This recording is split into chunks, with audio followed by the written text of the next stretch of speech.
Dans cette vidéo, nous allons résoudre la deuxième question de cet exercice, à savoir qu'il faut donner l'équation de l'asymptote horizontale ACF en moins l'infini et en plus l'infini.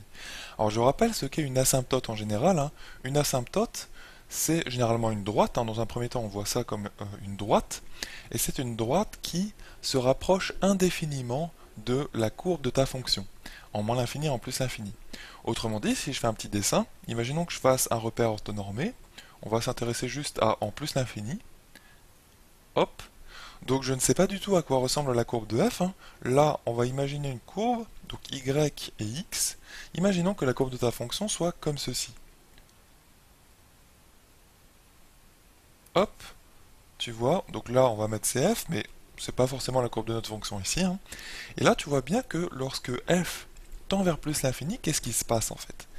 Eh bien, il se passe que le f de x, hein, la limite de f de x quand x tend vers plus l'infini, tu vois, tu fais avancer les x vers plus l'infini, tu remarques que le f de x, il tend vers une constante en fait. Tu vois, parce que le f de x, hein, je te rappelle que c'est l'ordonnée, hein, de ce point bleu là. Donc là, si je me prends un x, eh bien là, on a f de x. Donc si tu fais avancer le x vers plus l'infini, tu te rends bien compte que le f de x, il va tendre vers une constante, peut-être ici vers ce nombre-là, juste en dessous de notre f de x bleu. Tu vois, donc ça pourrait être par exemple, je sais pas, hein, j'ai pas mis d'unité, mais ça pourrait être 3. D'accord? Et donc dans ces cas-là, eh bien, on peut dire qu'on a une asymptote horizontale en plus l'infini à notre courbe de f. Cette asymptote horizontale, je vais la faire apparaître par exemple, je sais pas, en vert. Hop, c'est donc une droite qui est horizontale. Et tu vois que quand x tend vers plus l'infini, elle se rapproche indéfiniment de la courbe de f. Ou inversement, hein, la courbe de f se rapproche indéfiniment de cette droite horizontale verte. Cette droite horizontale verte, elle a comme équation, une équation très simple, qui est y égale, euh, donc là j'avais mis 3, hein, c'est pour l'exemple, et bien y égale 3. Hein, je te rappelle que les droites horizontales ont une équation très simple, c'est y égale constante. Ça marche? Donc en fait, voilà, hein, tu remarques que dès qu'une fonction, quand elle tend vers un nombre constant, quand x tend vers plus l'infini, ou quand x tend vers moins l'infini, hein, c'est l'autre cas, eh bien là tu peux dire que la courbe de f possède une asymptote, et cette asymptote c'est y égale justement cette limite constante. D'accord? Donc ce que nous allons faire dans cette deuxième question, c'est tout simplement calculer la limite de f de x quand x tend vers plus l'infini. On va réaliser ensemble que c'est une constante, et donc on aura directement l'asymptote, hein, la droite asymptote, c'est-à-dire l'asymptote horizontale ici, à notre courbe de f en plus l'infini, et tu vas voir que ça va être la même en moins l'infini. Alors en effet, parce que quand tu calcules la limite de f de x, quand x tend vers plus l'infini, alors il y a une chose très importante en mathématiques, c'est que dans les problèmes, qui comportent donc plusieurs questions autour d'un sujet, eh bien, lorsque tu as résolu certaines questions, les questions d'avant et que tu as une question, les résultats précédents sont très importants. Hein, je préfère répéter ça, c'est très important, c'est un conseil que je te donne, c'est que quand tu as démontré des choses auparavant dans un exercice, ces choses deviennent des nouvelles données et elles viennent s'ajouter aux données de l'énoncé. Donc ceci, ce que je vais encadrer en rouge là, c'est une nouvelle donnée. C'est ce que nous avions démontré dans la vidéo précédente, dans la première question. Donc, plutôt que d'utiliser la première forme de f de x pour calculer sa limite en plus l'infini et en moins l'infini, on pourrait le faire, hein, mais on va plutôt utiliser sa deuxième forme. D'accord? Ça va certainement être plus simple. Parce que s'ils nous ont fait résoudre cette première question, c'est probablement pour l'utiliser à un moment donné, pour utiliser le résultat à un moment donné. D'accord? Donc souvent, regarde bien la question précédente d'un exercice parce qu'elle va sûrement te servir, c'est pas toujours forcé, hein, mais ça va probablement te servir dans la question que tu es en train de résoudre actuellement. Ça marche? Donc là, ce qu'on fait, c'est tout simplement qu'on calcule la limite de f de x quand x tend vers plus l'infini. Hop. Donc en fait, là, il suffit juste de constater que quand x tend vers plus l'infini, il n'y a qu'un seul x dans cette forme-là, alors que là, il y en a deux, hein, donc tu vois que c'est peut-être plus simple d'utiliser celle-ci, c'est pour ça qu'on l'utilise. Eh bien, il apparaît au dénominateur. Quand x tend vers plus l'infini, vers quoi tend x moins 3? Eh bien, on va le mettre.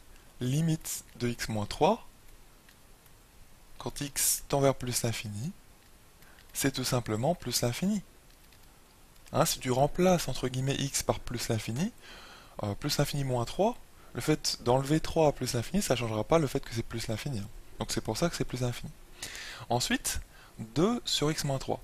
Eh bien, limite de, tu peux le rédiger vraiment comme ça, hein, là je t'aide vraiment à rédiger ça, limite quand grand X tend vers plus l'infini de 2 sur grand X ou même de moins 2 sur grand X, et bien ça c'est 0, parce que moins 2 sur quelque chose qui tend vers un très grand nombre, vers plus l'infini, moins 2 sur 10 000, moins 2 sur 10 milliards, c'est 0, hein, ça tend vers 0.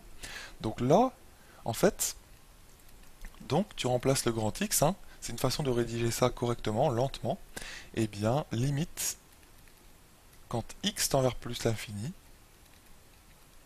2, et bien moins 2 sur x moins 3, c'est égal à 0. En fait, on a remplacé le grand X par x moins 3, parce que notre x moins 3, il tendait bien vers plus l'infini. Hein. Là, il faut bien que grand X tende vers plus l'infini. Ça marche.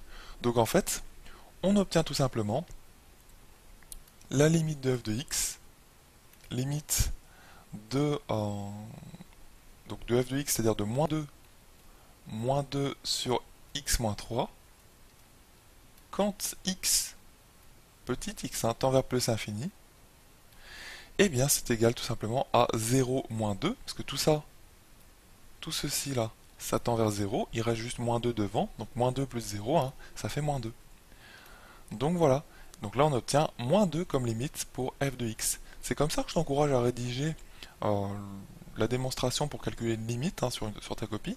Il faut rédiger vraiment les choses progressivement, calculer en fait la limite de chaque élément qui compose ta fonction, et avancer petit à petit comme ça, hein, pour l'obtenir.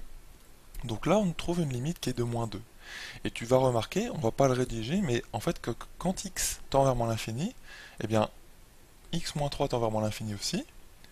Moins 2 sur x moins 3 ça tendra vers 0 parce que moins 2 sur un nombre qui tend vers moins l'infini, c'est-à-dire moins 10 000 ou moins 1 milliard, moins 2 sur moins 1 milliard, ça fait un nombre qui est très proche de 0. Ça marche. Donc en fait, ça donne exactement la même limite quand x tend vers moins l'infini. Donc là, c'est égal aussi à la limite quand x tend vers moins l'infini de f de x. Moins 2, c'est aussi cette limite-là. Donc ce que nous venons de prouver, c'est que la droite y égale moins 2, hein, c'est ça un petit peu la conclusion. Donc la droite d'équation y égale moins 2, hop, donc là j'ai pas trop de place, hein, mais normalement tu dirais la droite d'équation y égale moins 2, et asymptote ACF, hop, à la courbe de f en moins l'infini et plus l'infini. Alors le en moins l'infini ou plus l'infini, tu verras parfois au voisinage de moins l'infini et au voisinage de plus l'infini. C'est une autre façon de le dire. Hein, mais généralement on dit en moins l'infini ou en plus l'infini, c'est plus court. Voilà.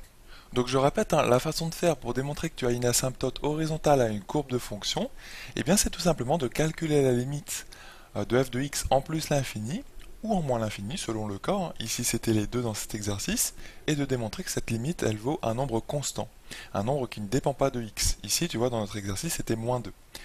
Donc si c'est le cas, eh bien tu peux conclure en disant que eh bien, la droite d'équation y égale cette constante là, ici c'était moins 2, est asymptote à la courbe de notre fonction en moins l'infini ou en plus l'infini. Ça marche? Donc je tiens aussi à préciser qu'une asymptote horizontale, ça ne peut pas être en moins 3, au voisinage de moins 3, ou au voisinage de moins 5. Hein. C'est forcément en moins l'infini ou en plus l'infini. Parce qu'en moins 3 ou en 5, imaginons, la courbe de f ne peut pas s'approcher indéfiniment au juste autour de 5 d'une droite qui est horizontale. D'accord, c'est pas possible.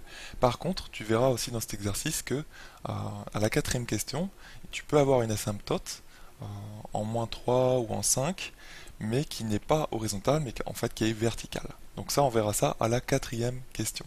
Donc ce que nous allons faire maintenant, dans la troisième vidéo, correspondant à la troisième question de cet exercice, c'est étudier la position relative de la courbe de notre fonction par rapport à cette asymptote que l'on vient de trouver, l'asymptote d'équation y égale moins 2.